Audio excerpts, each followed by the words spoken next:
Good morning, everyone. Good morning to all of you in Hong Kong or in Asia. Good evening to all of you in the United States. Thank you for joining us today. My name is Bookhart. I'm the head of sustainability for the Hong Kong University of Science and Technology, and I'm pleased to be moderating this event today. We have a great topic. We're going to be looking at sustainability as the new normal, a vision for the future. And you'll hear four panelists today, and they'll talk about a number of different topics, but they all come back to this idea that we're at a pivot point in 2020. As much as we want to be finished with this year and just get it over with and move on, we also recognize that this may be the start of some new habits. We may be able to put some things behind us because of this crisis situation. We're learning some new ways to move forward. And it offers us a possibility for taking a new look at the way that we do business and what kinds of things we may want to change or to hold on to as we move forward. So I will introduce the panelists in just a minute, but before we start, I'd like to go over to our colleague Etta and Ginger Lee to talk just very quickly about the USC Hong Kong Global Office. So Etta? Thank you. Good morning. Good morning from Hong Kong, friends, and also good evening to all the students in LA. My name is Etta. I'm the director from the USC Hong Kong office. It has been always our pleasure to work with HKUST on this webinar. So when we are actually thinking about this topic, as what David mentioned, we find that both universities and our presidents are truly committed on the sustainability, and it's very natural that we make this as today's common theme. The USC Hong Kong office is one of the 9 global strategic and initiative office at USC. We are located in Causeway Bay. Our office support recruitment, academic collaboration, students, and alumni engagement. We also organize activities like this to exchange ideas and learnings. So today, actually beside me, my colleague from Los Angeles, Ginger Lee at Price School of Public Policy, would also like to say a few words to you. So I look forward to this webinar and seeing you sometimes in Hong Kong again. So Ginger, may you please say a few words to the audience? Yes, thank you, Ella. Thank you, moderator, professor. Hello, everyone. Welcome to our webinar today. My name is Ginger Lee. I'm the acting director of USC Price School of Public Policy Global Engagement Office.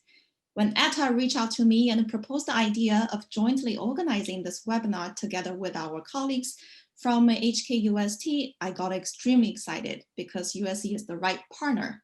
Price leadership, including our associate Dean Carol Rush, whom I work very closely, has provided a strong support to our event.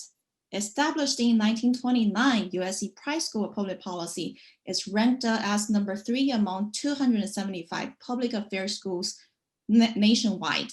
Our mission is to improve the quality of life for people and their communities worldwide. We offer 12 master degrees in 6 academic fields: public administration, public policy, urban planning, real estate, health policy and management, and nonprofit leadership and management. We also offer doctoral programs in public policy and management, urban planning and development. USC Price School has many experts and famous scholars who are specialized in today's topic. And we have Professor Marlon Boarnet, a renowned authority on urban economics, urban growth patterns, and transportation, and our PhD student Noah Miller, a rising scholar in climate change and sustainability, as panelists. I want to thank them for accepting the invitation to join our event. And I also want to thank our panelists and the moderator today to really host this event. Thank you so much. Sustainability at USC is a shared responsibility that touches all facets of our community. And then we hope that you enjoyed today's talk and then have a good day. Back to our moderator. Okay, thank you, Ginger. All right, so the process for today is that we have 4 panelists. I'll introduce them in just a second. They will give a short presentation on a specific field that's very relevant to their research. And then we'll bring this back to an open discussion where our panelists will talk amongst themselves. We'll entertain some questions from you, the audience, and hopefully we'll have a good understanding of where we are today and what this new normal can look like. One of the things that we have discussed, and I've asked all of the panelists to think about as well, is how we might focus on the future. If we talk about the sustainability as the new normal, from my perspective, I find it very helpful quite often to pick a point in time and then try to imagine what life should be like there, and then work our way backwards to what has to happen today to be able to get to that point. So you might hear during the different panelist discussions, or as we go into an open group discussion, we'll be talking about 2035, because 2035, 15 years from now, seems like a long way off, but things happen quickly, change is rapid. And between now and 2035, there's a lot of decisions that will have to be made to be able to get to a point where we'd like to be. So I think we'll be coming back to that quite a bit today. So without further ado, let me introduce the panelists. We'll be starting with Noah Miller. He's a PhD candidate in the USC Saul Price School of Public Policy. He's a fourth-year PhD candidate, and his research interests focus on environmental economics and climate change, with a special attention to secondary and unintended impacts of climate policy, as well as trade-offs between mitigation and adaptation. He's co-authored papers with Dr. Adam Rose in the Review of Environmental Economics and Policy and Economics, Disaster, and Climate Change. And his current work includes working papers with Dr. Antonio Bento, and co-authors focus on examining new methods for measuring the impacts of and adapting to climate change, and applying these methods to examine the role of existing institutions in helping or hindering such adaptive responses. So Mr. Miller will start us off from USC, and will be followed by HKUST's Professor Hong Loh. He's the head and chair of our Department of Civil and Environmental Engineering here at UST. He's also the director of the Great Smart Cities Institute. And I'm very pleased to say that he and I are partners on a new initiative called the Sustainable Smart Campus as a Living Lab. Professor Loh's expertise includes smart transportation, dynamic transportation system modeling, traffic control, network reliability, and public transportation analysis. He's published extensively in transportation literature and was selected as one of the most cited researchers in civil engineering in the academic rankings of the World Universities, ARWU, in 2016. He's also the founding editor-in-chief of Transport Metrica B. Sorry, Hong, if I butchered that. Transport Dynamics and managing editor of the Journal of Intelligent Transportation Systems, and was awarded the prestigious Triennial World Conference on Transportation Research Prize. So after Professor Hong Loh, we'll have Dr. Marlon Boarnet. He's the professor of public policy and the chair of urban planning and spatial analysis department at the USC Saul Price School of Public Policy. He's a renowned authority on urban economics, urban growth patterns, transportation, and regional science. He's an expert in transportation and land use, and has served on the National Research Council committee that authored Driving and the Built Environment. His research focuses on land use and transportation, links between land use and travel behavior and associated implications for public health and greenhouse gas emissions, and urban growth patterns, and the economic impacts of transportation infrastructure. And finally, last but not least, we have our own HKUST's Professor Christine Loh. She's the visiting professor and chief development strategist in our Department of Environment and Sustainability at HKUST. But she also has a visiting professorship in Los Angeles as well. She straddles both continents at the Anderson School of Management at UCLA.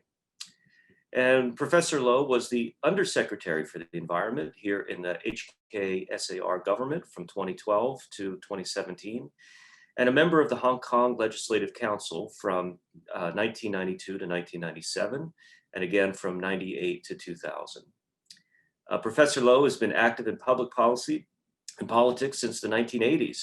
She founded and was the CEO of a nonprofit think tank called Civic Exchange from 2000 to 2012, and helped to establish several nonprofit organizations in Hong Kong related to the environment, equal opportunity, arts and culture, as well as human rights. Her expertise in environmental policy is well known, not just in Hong Kong, but well outside, including advising the World Health Organization and International Energy Agency on issues relating to air pollution, public health.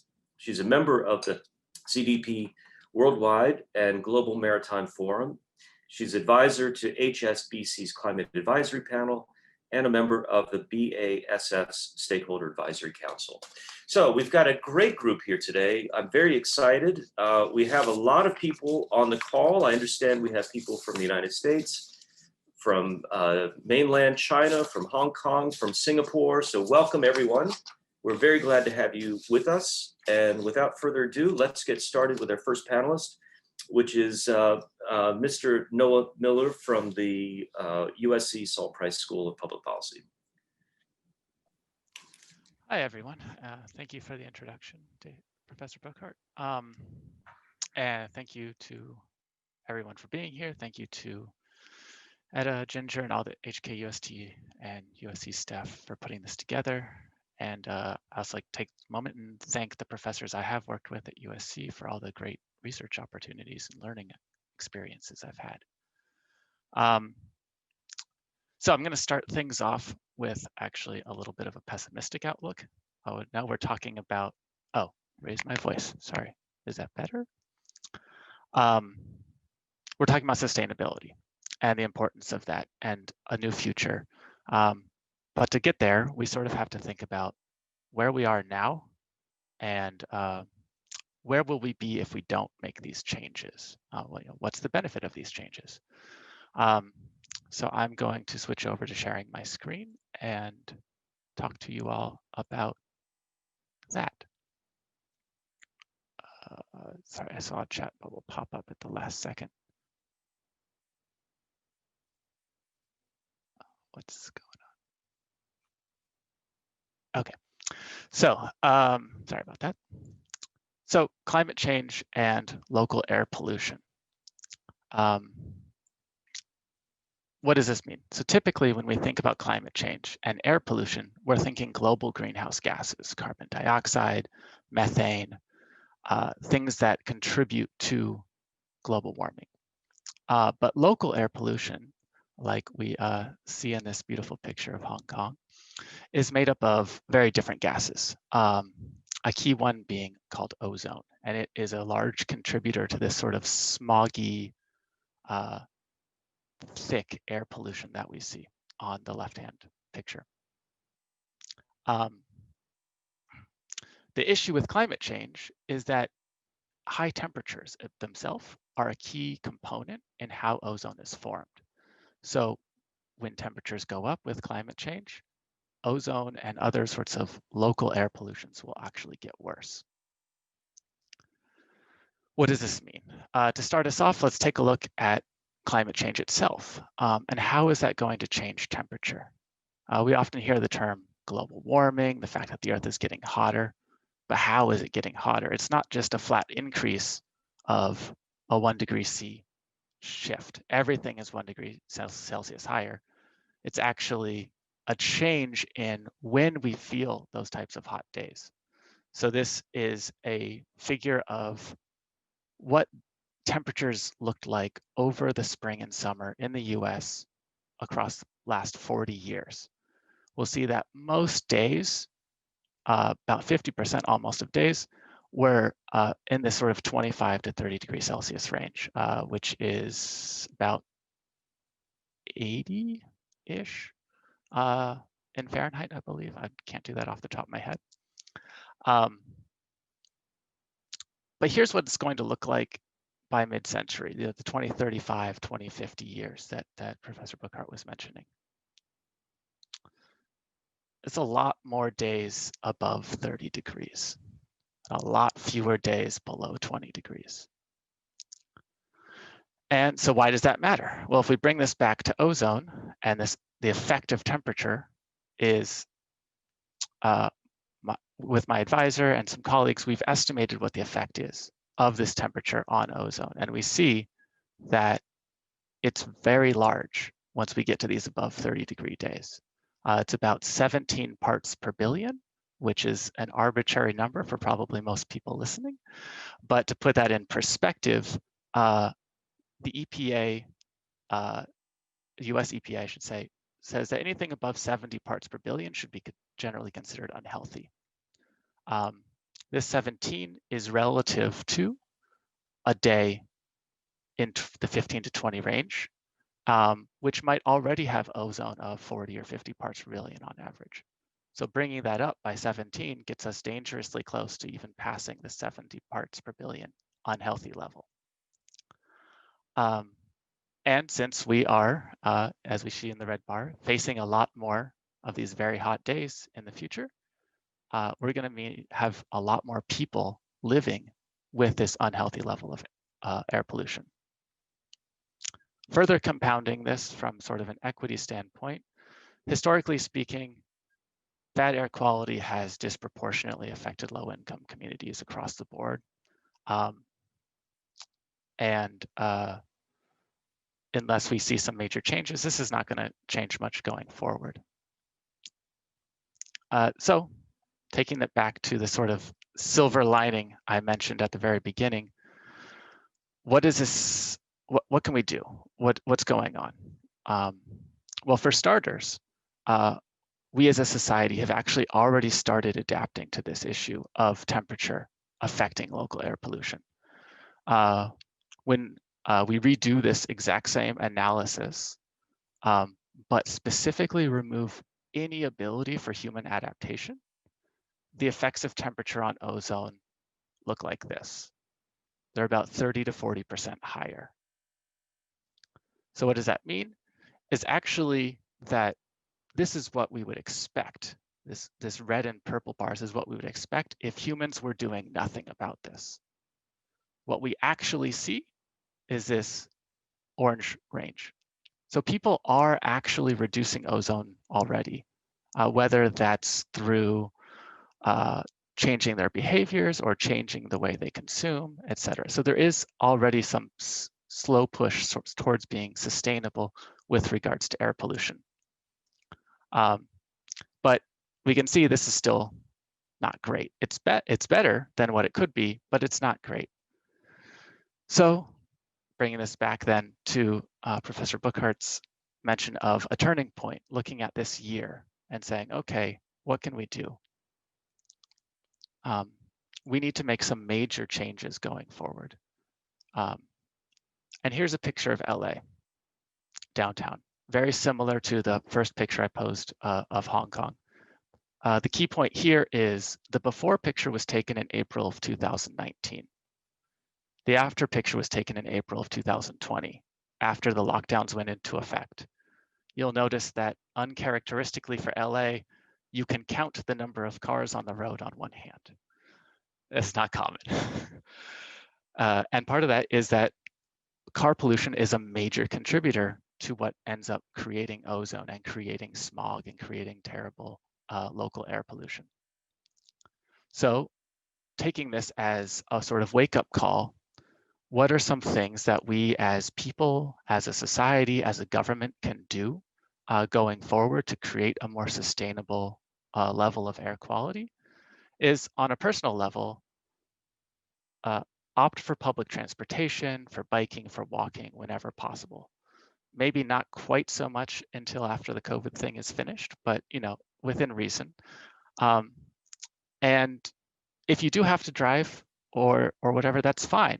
But try to use more fuel efficient vehicles, whether it means buying when you need, when it's time to buy, or renting, or borrowing from a friend. On the industrial level, cleaner manufacturing technologies, but also producing more low and zero emissions vehicles themselves. Teslas are, you know, the Lamborghinis of the electric vehicle, but there are many other cheaper options out there. And then on the government level, strengthening existing institutions that already start to address these issues, but also creating brand new policies that make a major shift, such as California's governor proposing a complete switch to zero-emission vehicles by 2035. I think that wraps up everything I need to say. The following presenters will hopefully have a much rosier outlook for everyone. Okay, great. No, thank you so much. That was quite interesting. A couple of questions came in the Q&A. If you take a look at that, Yes. you might be able to answer them just by typing in the answers. Okay. So thank you for that. And I'm glad that you ended with a focus on transportation, because our next speaker, Professor Hong Loh, will use that as part of his focus as well. So Hong, the floor is yours. Okay, good morning from Hong Kong, and of course, good evening from those in Los Angeles area. I'd like to spend a bit of time talking about the case of transportation, which is very close to what I do and close to my heart, because transportation is a major contributor to global warming, the big scale. So I like to scale the problem for you. Some are personal choices, some are regulations, some are government policies. So I want to scale the problem using transportation. So this is my slide. So I'd like to talk about sustainability challenges, the case of transportation. So if you look back to the history of transportation, actually everything started 1854, not too long ago, when we first built an internal combustion engine, and then we've built the first automobile, and then Ford, and so on. And then the US built the interstate highway in the 50s, right after the Second World War. And right now, China has the second largest highway system in the world, which is so unbelievable, but this is true. This is actually true almost 10 years ago. Maybe China will overtake the US, certainly in the area of high-speed rail, for sure, the largest in the world. Now, what does that mean? Everything happened in this 100 years, or even 50 years. So what does it mean? I always say we eat better than kings in the last thousands of years. You can pick a salmon from Norway. You can have Wagyu beef from Japan. I like Australian wine, Penfolds, cheap but good wine from Australia, and See's candy from California. So it's so cheap in a way, very affordable. I mean, they are not cheap, but they are not expensive. So people with can pick any of these any one time, the middle income people. So what's the true cost of foot miles? So some 20 years ago, the United States did a study to look into the area of Chicago, how far their foot travel. So we got this figure of 1,500 miles, and this number sticks. I would imagine this number actually goes up, because we actually eat a lot more fresh produce from not just from the US or locally in the US. They ship it all the way from Europe, milk, produce products, dairy products from Canada, and so on. And actually, this kind of transporting food generate a lot of CO2. Actually, air freight is 50 times worse than ship. And then the more you consume salmon from Norway, or fresh produce from Europe, or from in Hong Kong, from Australia, the worse it goes. And we are polluting so much. And then in general, one can say that for every 10 kcal of or 1 kilocalorie of energy we take, we burn 10 times more fossil fuel. So that's the scale of energy we are talking about. Tremendous amount of energy and waste go into simply transporting our food from our farm to our table, from our dinner table. Now, of course, congestion is naturally a big issue. Everybody understand that. From LA, from Hong Kong, we know that. It's estimated to be 2 to 5% of a GDP lost time due to transport congestion. And then also pollution. Noah mentioned about that. It was estimated that 500,000 people die from respiratory diseases due to lung cancer, lung diseases, and so on. That is a huge problem. not to mention about the monetary cost of about 2 to 4% GDP. And then that is a big thing for climate change, because transport accounts for about anywhere from a quarter, 25% to 20% of global CO2 emissions.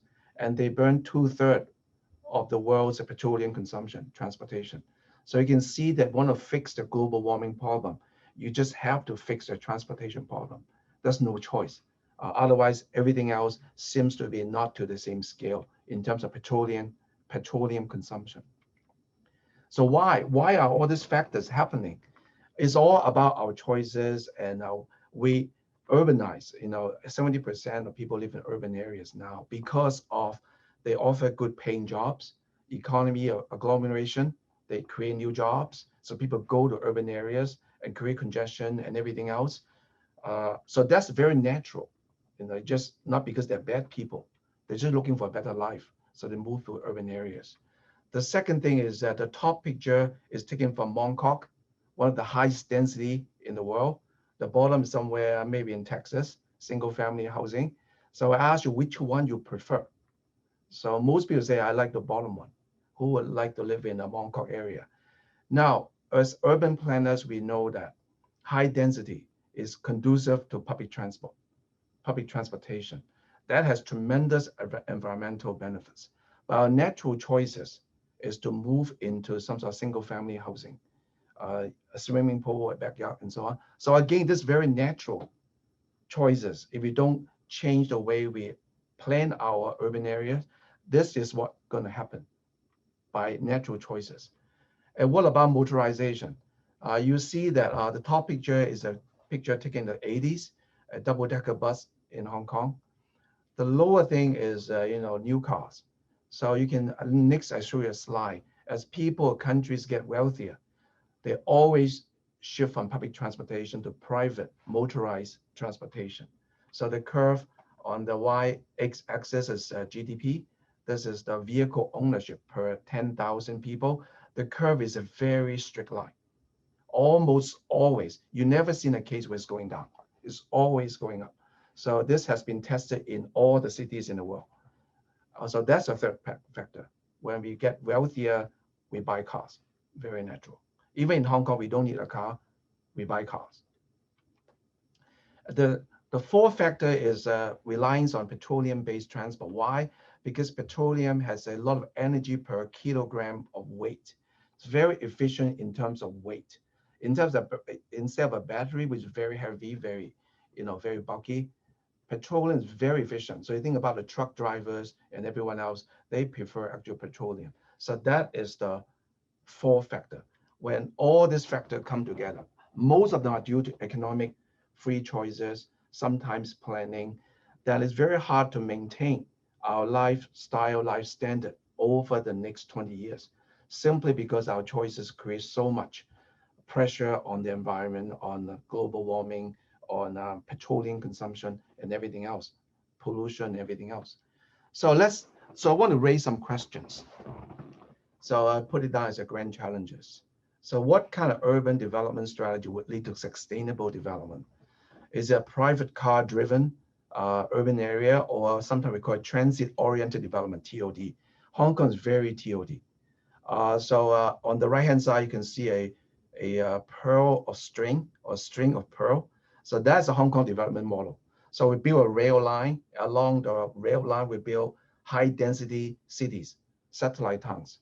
And then you can always travel along the rail line without having to own any vehicle, any car ownership. So we call this the rail and property model. That's working quite well for Hong Kong. But I think Beijing and China, a lot of cities are copying the model. So how do we develop, let's say, Los Angeles into this sort of model? Is that preferred by the population? Is that a lifestyle change that actually we think that is desirable? Instead of like, we don't like it. Actually, I presented this concept in one conference in Minnesota. They say, I don't like it. I like my private car. I enjoy driving on my own. I don't prefer public transport. So it's a lifestyle choice that is underlying. The second thing is that what kind of transport management measures will strike a proper balance between economic development and environmental externality. So the top is we keep on building highways. We want to build ourselves out of congestion that we learn to be not possible. The more we build, the more we travel, we drive, or we try to bring in some sort of transport management strategy like pricing. London has this congestion pricing for over 10 years now, fairly successful. And then Singapore, of course, has this electronic road pricing implemented for 20, 30 years, very successful. We try to bring this up in Hong Kong so many times. Every time it failed. So we just have not been able to deliver the story or the argument to people that this is actually something essential. It's not something good to have, but it's something we must have in the near future, or a mixed strategy, building and pricing at the same time. And finally, I look at a bit at the new technology, providing real-time information, making smarter choices, going to destinations, avoiding congestion, and so on, give up trips, okay? What about this very hot topic around the world in the US, automated highway system, connected vehicles, huge research dollar goes into this area. Why don't we make all the vehicles very smart? Improve the throughput of the highway by 3 times, for example. Would it help us to get out of sustainability kind of challenges? So that's a question mark. I'm not saying that we should look at that. Now, what about this EV? Extensively using EV. I think that seems to be a push, certainly in Hong Kong, maybe elsewhere. One thing we have not done enough is a life cycle cost. What do we do with the batteries that went dead? Do we dump it somewhere? Do we recycle them? Oh, that is a problem for the future. Very important problem. Where do we dump all this lithium, kind of very toxic kind of batteries? How do we treat them and so on? Or replacing real traffic by e-traffic, telecommuting and so on. So certainly we learned a lot that people now prefer Zoom meeting than real meeting. In my classes, I ask students, raise up your hand, do you want face-to-face classes or Zoom? 100% Zoom. So nobody comes back for real face-to-face. So now I switch back to 100%, a Zoom kind of teaching. So it's a new normal that changed our behavior. Before, I couldn't imagine this would happen, but now I can see the possibility of doing that. Now, the other thing with the new normal pandemic is that I figure that the vehicle ownership goes up in Hong Kong. People don't want to get cramped in public transport. They want to travel in the security or safety of their own vehicles. So this thing will also have long-term effect on vehicle ownership, on people try to avoid live in high density areas, so it backfired. So it can go either way. So the future, there are a lot of choices we each has to make. The government has a portion, the industry has a portion. So let's see how we can, make sure that we have a long-term future in the next 50 years. So with that, I stop here. Great. Okay, thanks so much. And thanks for that beautiful picture of our campus at the end of your slides, for anyone who hasn't been on this campus before. So thank you, Hong. And next, we'd like to go to Professor Marlon Boarnet. Marlon, take it away. All right, thank you. Before I give you some screen share of slides, let me just preview a little bit about what I'll talk about. And first of all, thank you. I want to say good morning to everyone in Hong Kong and good evening to everybody here in Southern California. I want to mention 3 points, not really comprehensive or exhaustive, but maybe just 3 highlights thinking about transportation, greenhouse gas emissions, and sustainability. And so first of all, I'm going to illustrate some evidence on how location really matters and how building more compactly and less sprawling really does reduce driving. Secondly, what about telecommuting? We have had a tremendous behavioral shock. We are teaching our classes electronically.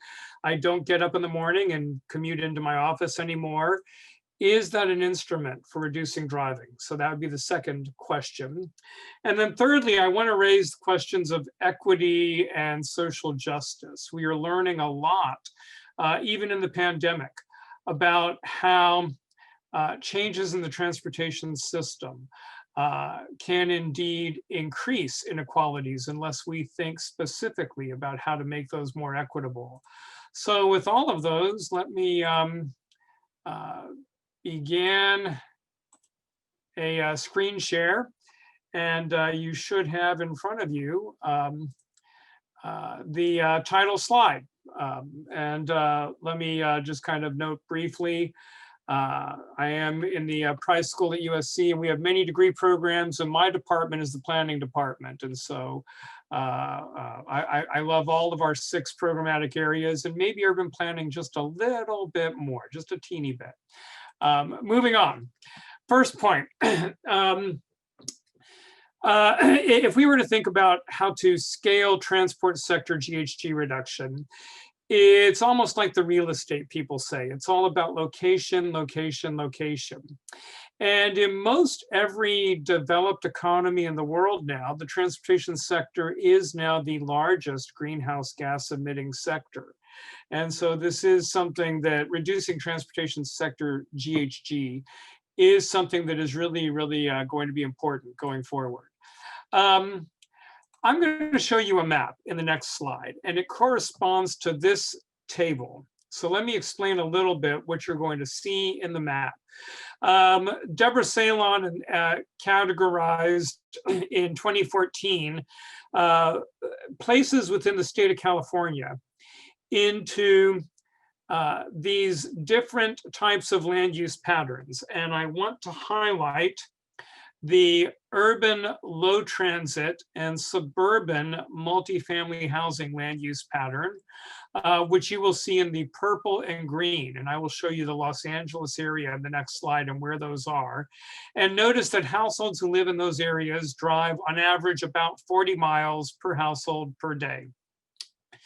If you live in the more sprawling land use, which will be kind of the tan color, households living in those locations drive about 60 miles per household per day.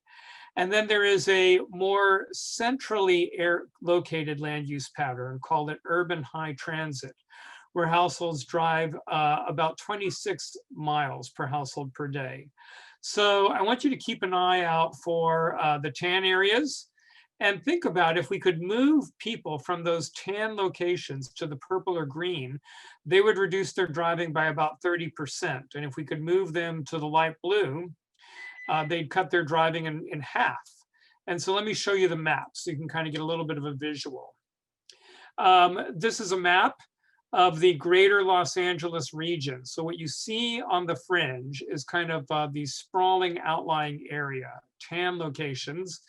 If we could take households living in those areas, and to give you a little bit of a benchmark, this entire region, what I've shown to you on the map as a subset, it contains about 19 million persons, roughly the population of the United States state of Florida.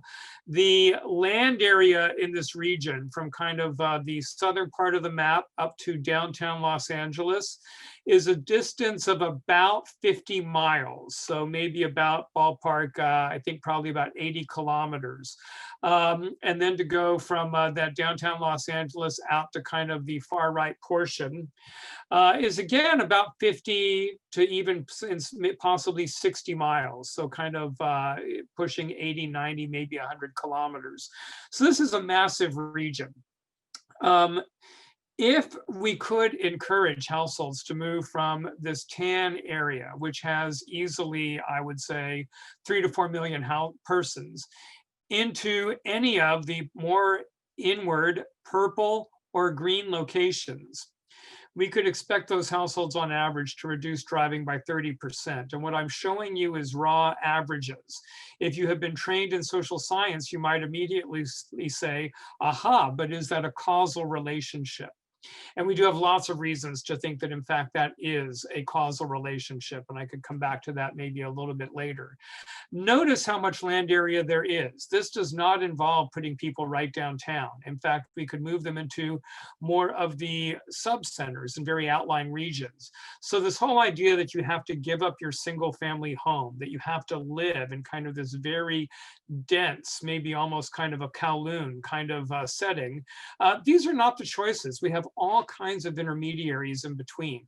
And in fact, large swaths of that purple area are locations that you would think of as suburbs, but more dense suburbs. That can reduce driving.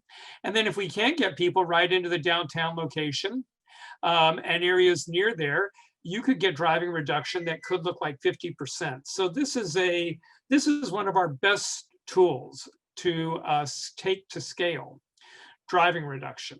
So the location within an urban area matters. Let me touch on the second point. All of a sudden, we're in a world where large numbers of people have experience working from home. Can that be a permanent shock? What I'm showing you here are data from the US Census Bureau American Community Survey for the counties in the greater Los Angeles area.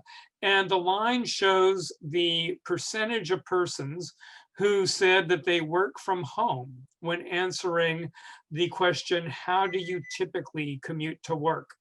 Notice that that has been very flat for the last 15 years, almost stuck at between about 1.5 to 2% working from home. That has hardly moved. Now, a lot of people are very excited that coming out of the pandemic, all kinds of people will work from home. That might be the case, but what I want to caution is that we're looking at a behavioral phenomenon that has hardly changed for 15 years, which suggests that in fact, after the pandemic, it might just flip back to 2% working from home, unless we think really hard about what we can do in the policy realm to encourage that. And what I want to summarize here is what we know pre-pandemic about why people didn't work from home. And the simplest answer was that they weren't allowed to, or they were not able to. There were large numbers of workplaces. As of 2009, only 14% of US workers said in surveys that their employers would even let them work from home. People who have shift work, people who have childcare needs, people who are in the retail sector or other sectors where you still have to be physically present, and a large number of employer concerns about worker productivity, traditional management techniques. I think the sensible question right now is not crystal ball, how many people will stay working at home after the pandemic. I think the interesting question is, coming out of the pandemic, what can we do to encourage a set of supportive employer, child care practices that might allow more people to work from home? I think we need to realize that, that we have an opportunity, but we have to also bring policy to bear. And then the last thing I want to talk about briefly are equity angles. What I'm showing you here is on the left-hand side in the lightest gray, the range from downtown San Diego, which are the locations that are roughly highlighted in purple. And those purple areas are actually the lowest income census tracts in San Diego, but still close to downtown. And on the left-hand side, that light gray is how far you could travel during the morning rush hour from those purple locations in 30 minutes if you took a car. And on the right-hand side, that light gray is the same, that same distance you could travel in 30 minutes if you took transit. Right-hand side, you can see the picture. You can get to large parts of San Diego City in 30 minutes in a car, even in morning rush hour. That's the left-hand side of what you're looking at, actually. Right-hand side, if you had to travel by transit in San Diego during the morning rush hour, you have a much smaller range of movement. And this raises an equity concern, because what this means is that people who are constrained to traveling by transit in most US cities have a much smaller range of movement. In fact, we find that transit leads to job access that can be only 1/30th in some cases, the job access you would get by car. What we're finding is that we really need to think about how the transportation system enables choice. I'll give you one other quick anecdote. We found that before the pandemic, the neighborhoods in greater Los Angeles that generated the most travel were the highest income neighborhoods. When the pandemic occurred in March, April, that pattern changed completely. And the neighborhoods that generated the most travel in Los Angeles were the lower income neighborhoods. The high income households could protect themselves. They could flip from choosing to travel to choosing to not travel. The low income households apparently did not have that same level of choice and had to continue their travel even during a pandemic. And so we need to really think about how we make transportation about providing opportunities at all income levels. And let me stop my screen share, go back to our moderator, and turn the floor over. Okay, great. Very interesting, and a couple of things that we certainly would like to come back to when we get into our open discussion. Thank you so much. All right, Professor Christine Loh is next, so let me turn that over to you. Hi, I just want to make a number of very small points in addition to what the others have said, and I won't be showing a PowerPoint. So this notion of COVID that allows us to work from home, that we're not traveling as much, therefore it's actually improved air quality, I think is quite well known. The other aspect that I want to add to our discussion today is working more from home also changes how we eat. Now, the reason that I'm choosing this as a topic is because food waste is a huge problem. And it is also, however, one of the issues where you and I can have direct control. Now, issues that Marlon talked about, public policy in urban planning, issues that Noah talked about, air pollution, how do we deal with that? These kinds of issues, and also what Hong Lo talked about, right, in terms of traffic and transport planning. These are the kinds of issues where you and I have relatively little control. The one area, and there are not many of these areas, where you and I have direct control on a day-to-day basis, more than once a day, is how we choose to eat. Now, I'm just focusing not right now on public health and whether we're eating healthily enough, which we're not, just on the quantity of food that we throw away. Now, Hong has already showed us that because of the low cost of international transportation, we can fly water from France to Hong Kong. And you in California, you can fly water from Norway to California. I mean, this is complete, utter nonsense. But it has become regular for us to think about doing all of this. But worse, right? Worse, when we have flown our beef from Australia to Hong Kong and our vegetables from strawberries, from all over the world at all times of the year, we actually also waste a lot of this food. Now, so again, going into equity, we know, particularly from COVID, it's flushed out people in our cities, in our communities that, well, actually don't have enough to eat. So I think we are talking about all of these issues in a more sustainable way. Now, facts about going into the future. According to the FAO, the world throws away 1.6 billion tons of food, of which 1.3 billion is still edible.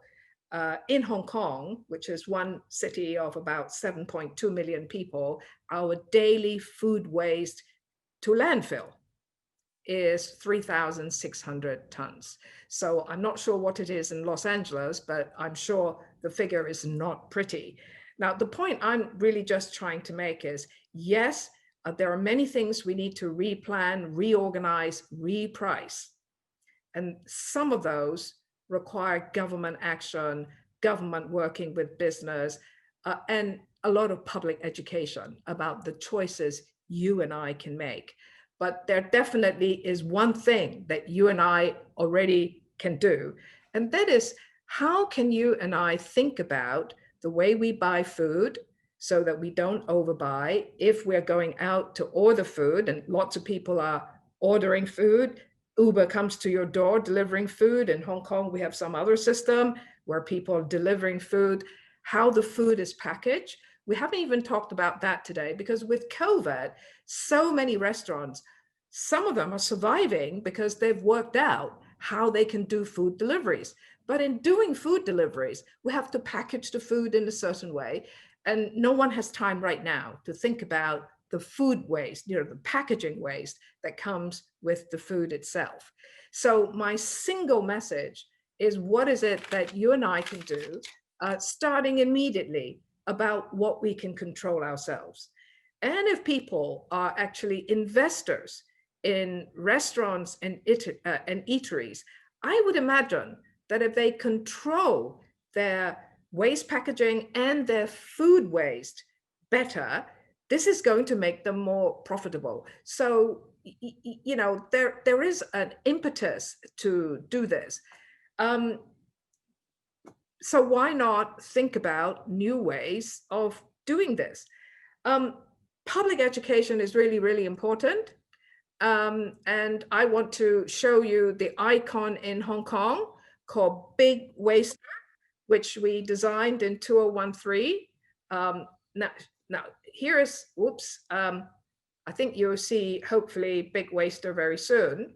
I hope you can hear me, and I'm going to keep talking for the time being, but we seem to be having some problem. Is that right?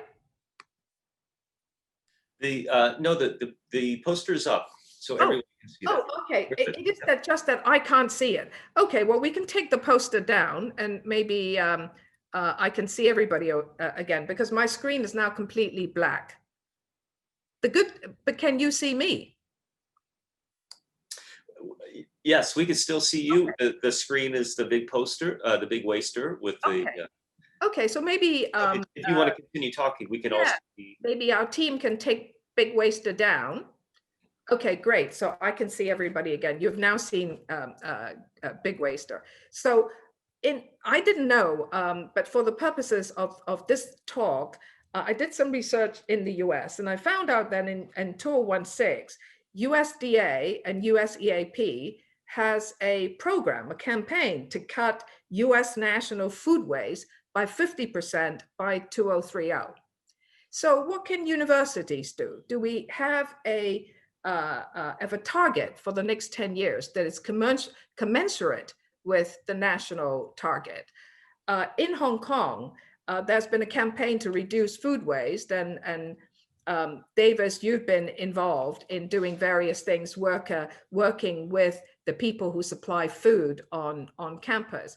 But the point I want to make, and the reason I'm showing Big Waster, is I've learned when I was in government, talking to my counterparts in other parts of the world, is these kinds of campaigns need frequent updating. So once you've done it once, people do forget. And every year, you've got to run some campaign to remind people to do it. So actually changing our habit and implanting certain things into our mindset takes continuous publicity. So that's one issue. The government, the planning, the charging of waste, people throwing away waste, and we're not charged that much for it. In Hong Kong, we're not charged anything at all. So again, these are the policies issues that is greatly required. So I think going into 2030, looking at COVID today, looking at those that you and I can control immediately, we must do it, and we will become more conscious personally about our eating habit. And then next, we can look at our public policy in our regions and really plan to put food waste as part of this, because there is an environmental issue, there's a waste issue, and there's a social justice issue all wrapped into one. Let me stop here. Great, thank you so much, Christine. That was very interesting, and I'm glad that you were able to bring us back to the idea of choices. So let me just recap a little bit of what we've heard so far. Noah started us off by talking a little bit about where we are, and we're kind of at this inflection point, and there's some things that we need to think about in terms of how we proceed. And then Hong Lo took us into the mobility to get a bigger idea of what the scale is, and used some statistics that were quite shocking. 23% of global emissions come from transport. Each kilocalorie we eat takes actually 10 kilocalories to produce. That's a shocking figure, something that we should look into. And then Marlon came in and brought some interesting perspective, not just about where we are in terms of working from home, telecommuting, but what we may need to do to be able, I mean, we're all telecommuting now, most of us, because of the crisis, but he asked a very important question, which is, once we finally get this vaccine, do we just go right back to normal again? Are we back to 1 or 2% people working from home? Or do we hold on to these gains that we've made? And if we do, what do we have to do? What kinds of changes to childcare, what kind of infrastructure changes need to take place to make sure that we can embed these? And then finally, Christine, I'm glad that you brought up the idea that we do have choices. We have, sometimes 3 choices a day of what you buy, what you eat, how you eat it, where it comes from. And those choices can make a big difference. And so it struck me as we go into, I'd like to have this open up to all of you for some more discussion, but it sounds to me, based on what we heard, there's basically, everything comes back to choices. We heard about choices for lifestyle, what you do, how you act, how you entertain yourself. There's choices about your mobility. Do you take public transportation? Do you drive? Do you have a single occupancy vehicle? We heard choices about your purchases. It's a shocking thing to think that we could take some water from Fiji or from France and then ship it all around the world, when the water in our local neighborhoods is probably perfectly fine, especially if you filter it. Choices about our home life. Are we okay living in a more dense urban lifestyle, or do we want to have the big lawn?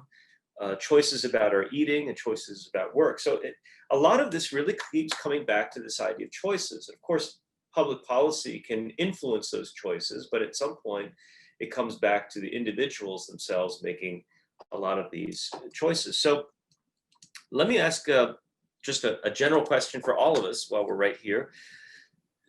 In terms of, so going back to 2035 and what we need to do in the next 15 years, what do you think will be the biggest challenge for all of us? Would it be finding, overcoming the scale of the problem, the way that Hong was talking about, or overcoming our kind of natural resistance to changing, holding on to the choices that we have now, and or trying to convince people that maybe other choices might be better?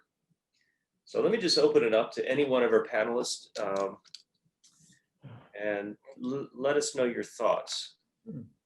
Well, the point I want to make is, yes, we can make a lot of choices, but some choices are much harder to make because it doesn't depend on you.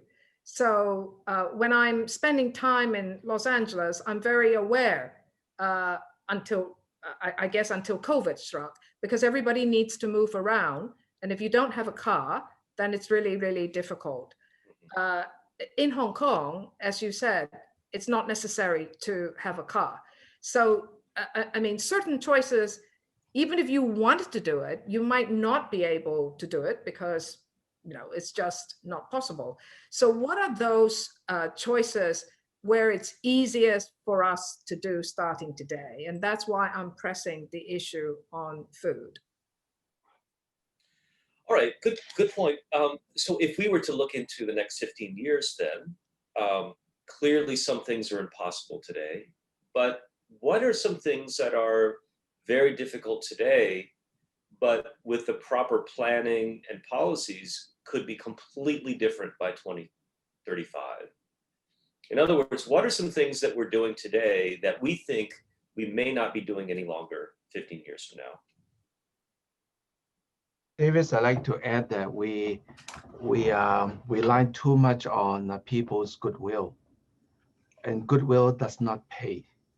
So I always say we are not pricing the externality correctly, so that you can ship a bottle of water from France, and not to account for the global warming effect, the CO2 emissions.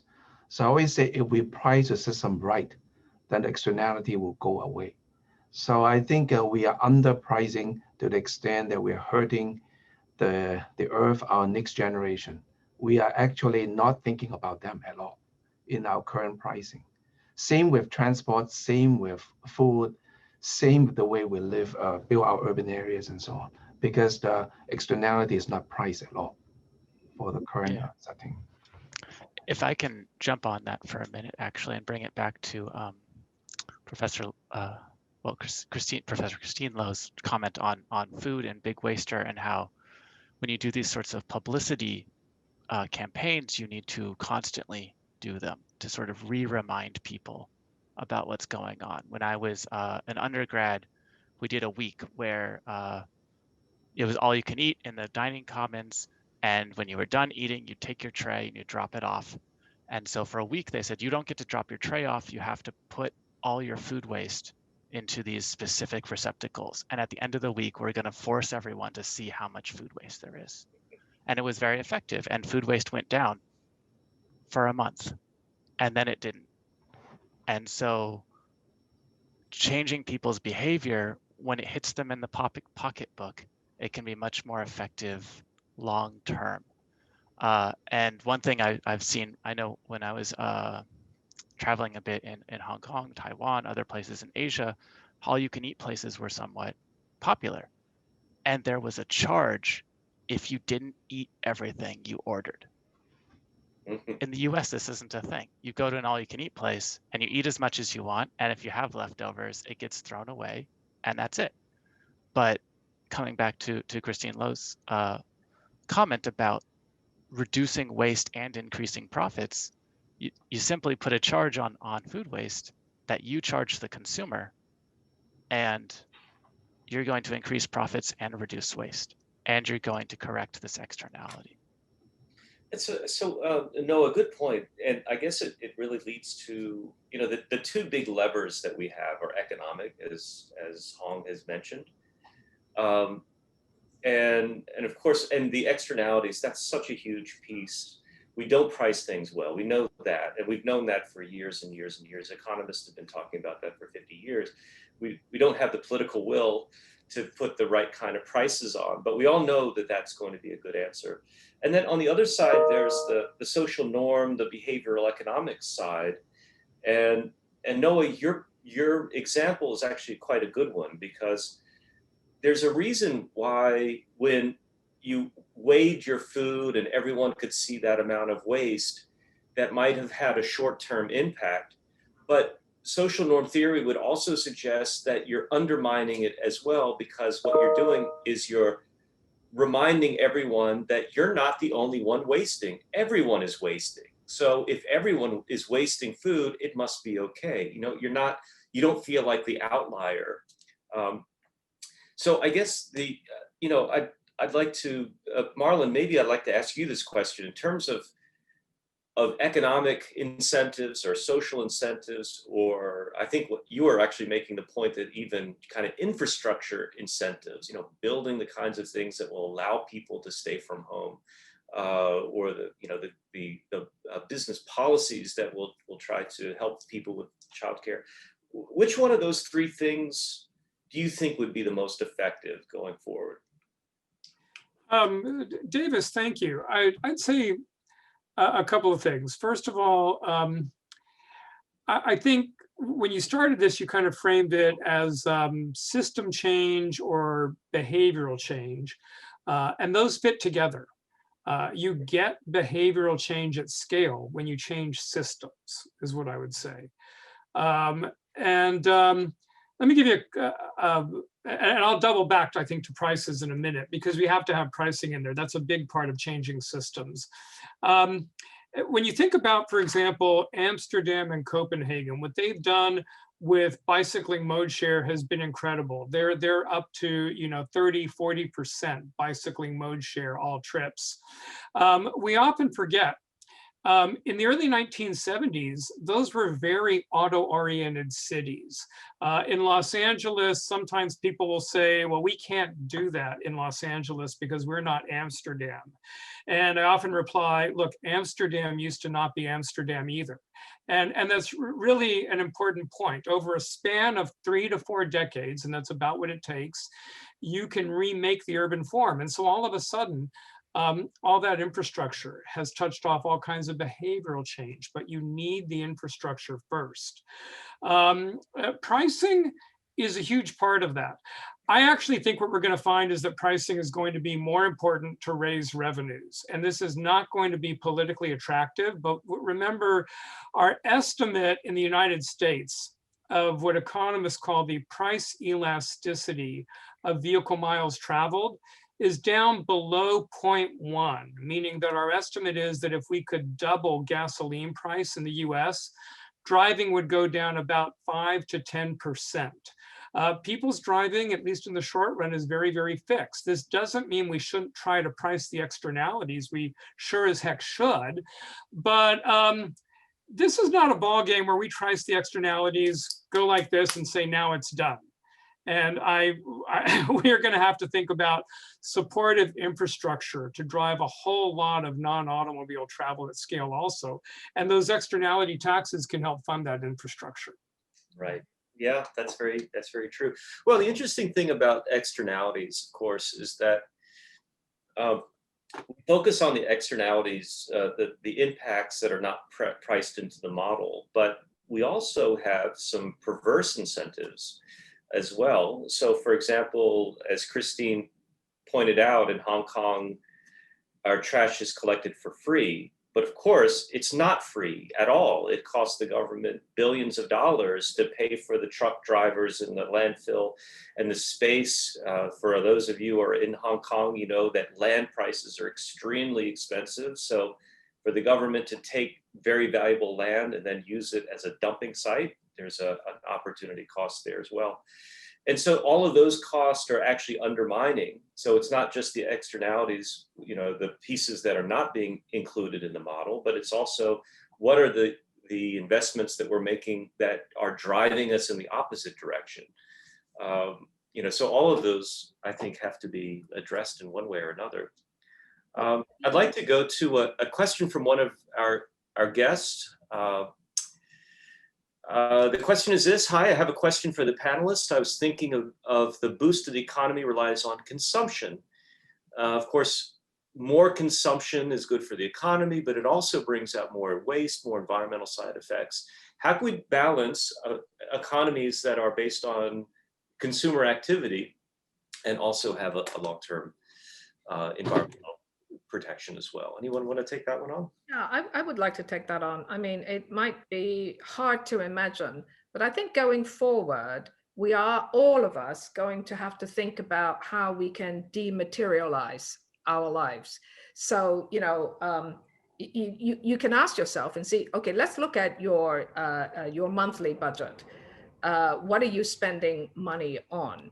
And if we want the economy to keep going, so we're not saying don't spend any money, but if you don't spend what you don't need to on material things, but on paying people for services and for experience, that can be a very rich life as well. So, for example, instead of buying more, things that you don't need, you might say, well, I like to have singing lessons, or I like to go for a massage because, that can help me to de-stress. So these are payments that you're making to people who are providing the service, because our economy is basically based today on making a lot of material things that seem trendy, but they're not very useful. And they have to travel a long way. Some little gizmo that's being made in China goes all the way to Los Angeles, but kid plays with it for 5 minutes and then, and then it's gone. I know it's a lot of rethinking about how we live, but if we're going to go, for example, in China, to go carbon neutral by 2060, in Hong Kong, we're going to go carbon neutral by 2050, then we do have to think about how we want to live our lives. Great. Thank you, Christine. Great answer. Let me ask one more. This is from Veronica Lee. Ask a really important question. I think that some of the panelists have hinted towards this. And the issue really is about equity. And Marlon, you might have some thoughts about this because you were talking about equity as well. It's,